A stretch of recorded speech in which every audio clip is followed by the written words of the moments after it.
mun yi mitin da su kuma mun goyi bayan su kuma mun karfafe su akan su yi haka din, saboda hakan shine zai dinga nuna cewar mutanen arewa sun san kansu kuma su nemi fansa. Yanzu misali lokacin da aka yi wannan yan da aka kona mota gurin tirela wajen guda 60 da wani abu, inda a lokacin mutan arewan sun yi irin wannan, sun janye kai kayan abincin, an zo an tsaya an yi maganu, da yanzu an biya su diyar abubuwan da aka yi musu na barna na rayuka da dukiyarsu, amma aka ki. To yanzu daidai ne a dinga yin haka. Mu fa abin da muke so kowa ya gane a Najeriya, mu fa ba mu damu da wai dole sai an yi wannan zaman a matsayin ƙasa ba, mu bai dame mu ba.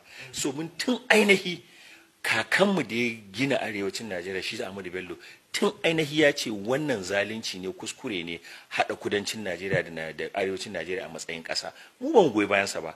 Idan ƙasar nan ba a so mutane su zo a zauna a raba ƙasar nan lami lafiya, kowa ya kama gabansa, ba sai an yi amfani da yaƙe-yaƙe da tashin hankali ba kafin a raba ƙasa. In ana so a raba ƙasa, mu muna goyon bayan a zo a zauna a duba kadarorin ƙasar nan, a raba kowane yanki a bashi haƙƙinsa, a raba ƙasa cikin kwanciyar hankali ba tare da wasu an tashi hankali ba.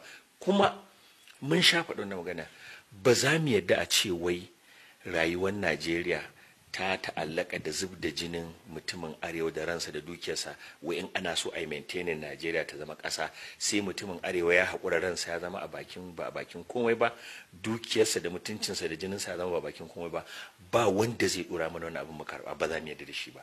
Gara a raba ƙasar, kowa ya kama gabansa ya je abin da ya gazi a ƙasarsa, amma ba za mu yarda cewa sai an kashe mutumin arewa ya haƙuri, an ƙona dukiyarsa, an ci mutuncinsa, sannan Najeriya za ta rayu a matsayin ƙasa ba. Ba za mu taɓa yarda da wannan abin ba, kuma ba za mu goyi bayansa ba. To ba ganin wannan tambaya ta ƙarshe ba.